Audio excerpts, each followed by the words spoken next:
जय माता दी मित्रों। अक्षय तृतीया 30 अप्रैल वैशाख माह की शुक्ल पक्ष की तृतीया को अवतार लेने वाले परशुराम भगवान विष्णु के छठे अवतार हैं। इस तिथि यानी अक्षय तृतीया की मान्यता सर्वसिद्धि मुहूर्त के रूप में है।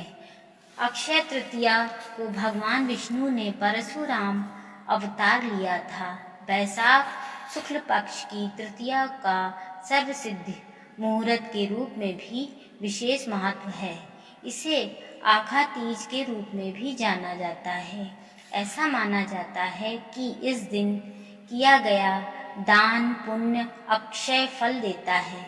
ध्यान देने वाली बात यह है कि इस दिन किए गए गलत या अनैतिक कार्य भी अक्षय हो जाते हैं, जिसका फल उसी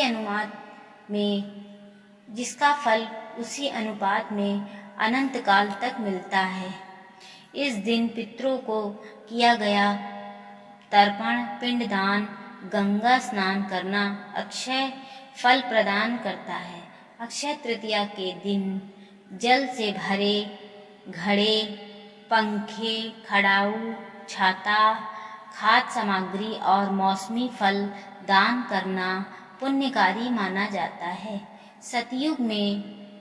सतयुग और त्रेता युग का आरंभ इसी दिन को हुआ था। भगवान विष्णु का नर नारायण और हाग्रीव अवतार भी इसी तिथि को हुआ था। ब्रह्मा के पुत्र अक्षय कुमार का जन्म भी इसी दिन हुआ था। चार धाम के प्रसिद्ध तीर्थ स्थल श्री यमुनोत्री और श्री गंगोत्री के कपाट इसी दिन खुलते हैं। वृंदावन स्थित श्री बांके बिहार मंदिर में भी केवल इसी दिन श्री विग्रह के चरण दर्शन होते हैं। नारद पुराण के अनुसार गंगा का अवतरण इसी दिन हुआ था।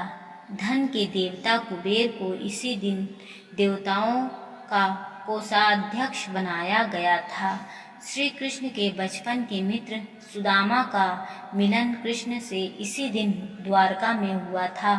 भगवान श्री कृष्ण ने इसी दिन चीरहरण के समय द्रौपदी की पुकार सुनकर उनकी रक्षा की थी। इसी दिन पांडवों को वनवास के दौरान सूर्य भगवान ने युधिष्ठिर को अक्षय पात्र दिया था। अक्षय तृतीया के दिन ही महर्षि वेद ने गणेश जी को महाभारत लिखवाना शुरू किया था। एक मान्यता के